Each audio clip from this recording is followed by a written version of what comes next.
Okay, in this example, we are going to use Gauss's law to derive the electric field both inside and outside a charged conducting sphere.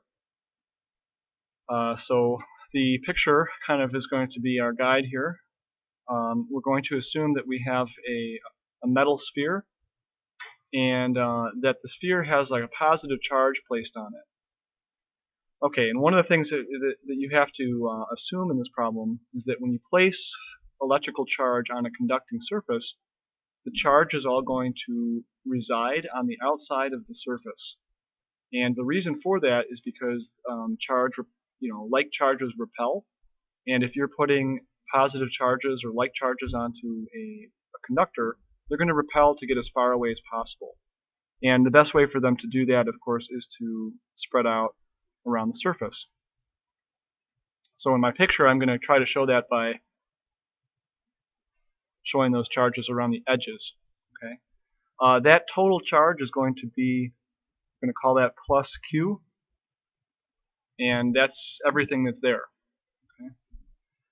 Let's also specify something about the conductor. So the conductor, again, is a sphere, and it has a radius r, and we're going to make that an uppercase R. And that's the physical radius of the sphere. Okay, so our goal is now going to be to derive the electric field. And what we're going to want to do is first of all consider the symmetry of this case. This is a spherical symmetry. Okay, so I'll write that on the side here. It's spherical symmetry, and the reason is because you can turn that picture around in any orientation that you want, and it's always going to look the same. And so spherical symmetry is really kind of the highest level of symmetry. No matter what I do to that picture, it's always going to kind of look that way. Because we have a spherical symmetry, what we're going to do is we're going to define a coordinate, which is a radius. And my radius is going to extend from the center of the charged object out to some point. This dashed circle here is going to be my Gaussian surface. It too is going to be a sphere, and it's an imaginary surface, and that means that we can make its radius anything that we would like. So coming back up to our derivation here, what we really want to do to fully describe, characterize the electric field is we want to derive the electric field as a function of that Gaussian radius, of the Gaussian surface. So that's what we're after. Now, one of the reasons why it makes sense here to pick a spherical surface is because we can kind of rightly assume that the electric field is going to be perpendicular to that Gaussian surface, no matter where you draw it, okay, or where you think about it. So at any point around this dashed circle, the electric field will always make a right angle, and so that's going to be where we take advantage of the symmetry. Okay, so this particular problem now, for the first time, we're going to have to divide it into two parts. And what we're going to do is, first of all, look at radiuses which are inside the charged conductor. So we're going to look at little r having values less than big R, which is the fixed radius. And this is kind of the easy place to start. And let me sketch that. That would be if I put my little r here, and my Gaussian surface is going to be kind of like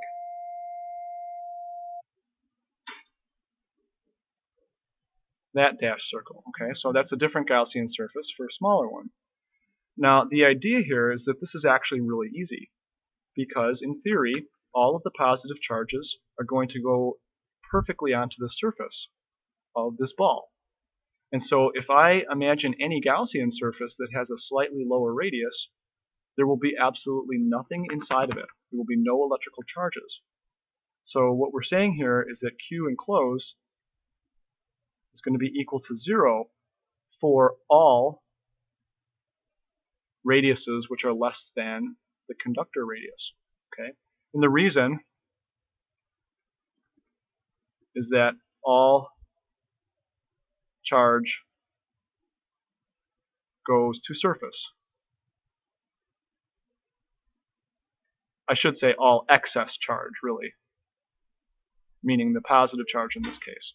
But that's just, that's where you have to bring your physics knowledge to the table to know that. So what does that tell us about the electric field on the inside? Well, let's write Gauss's law. Gauss's law says that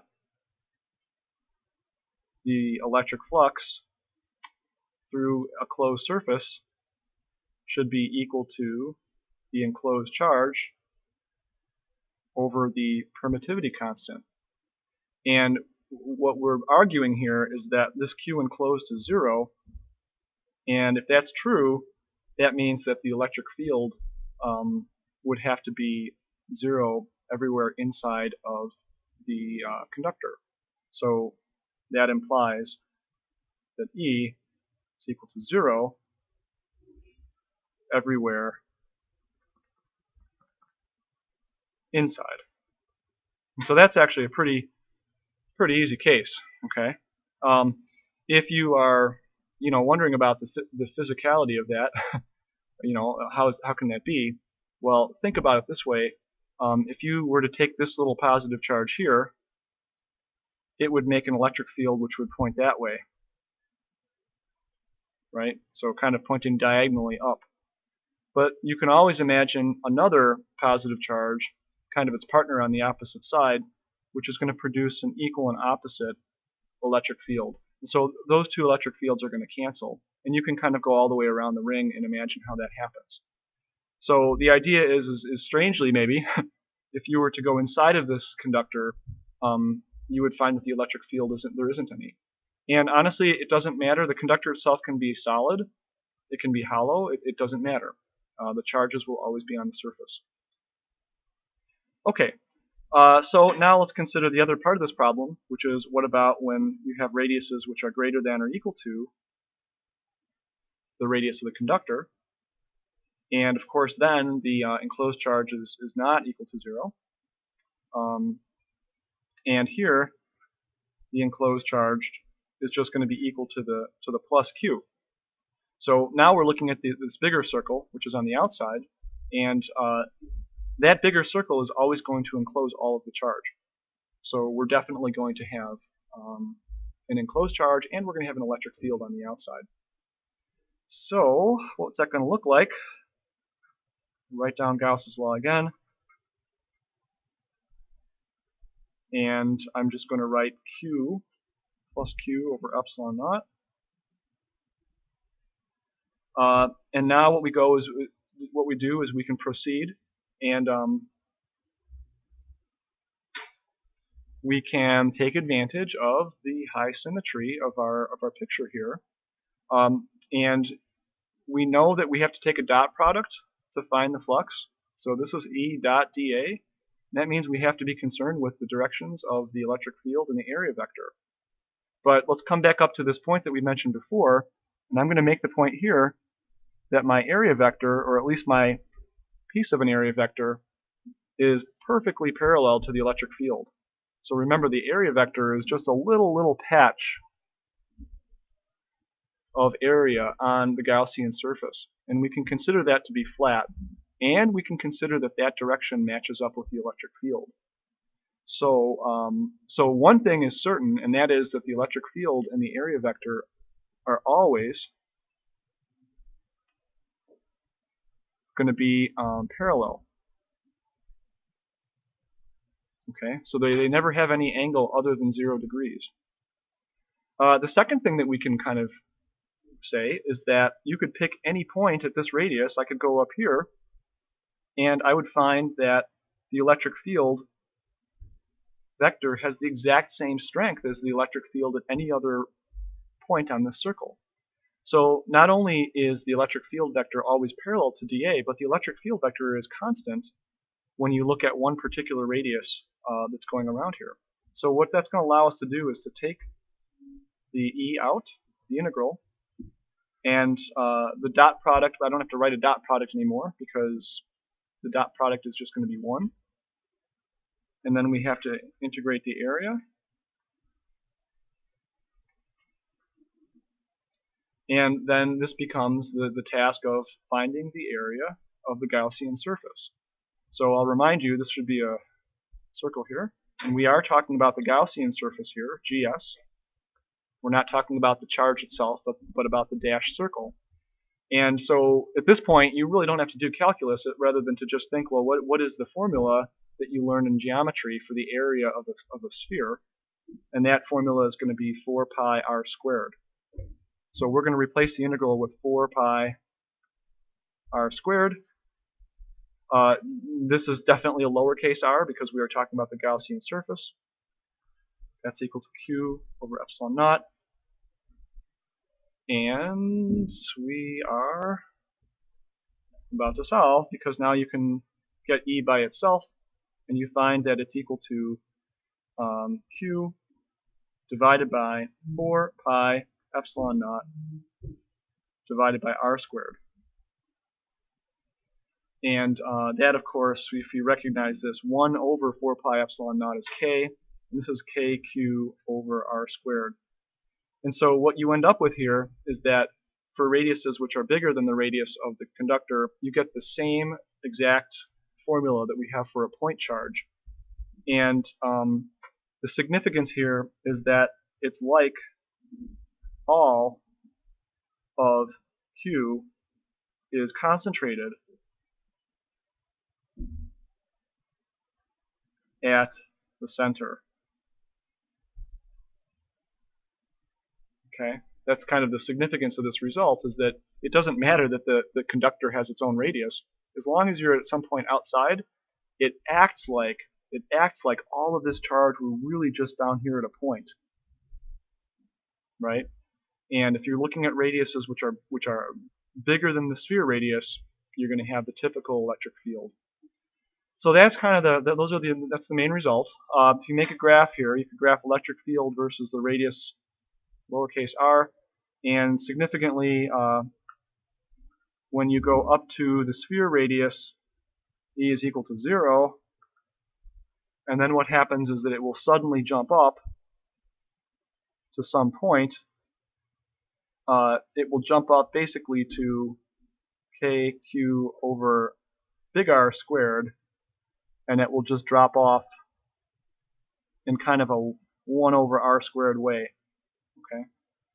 And the way a point charge would. So this graph really looks like the graph for a point charge. The difference would be that for a point charge, this would continue up.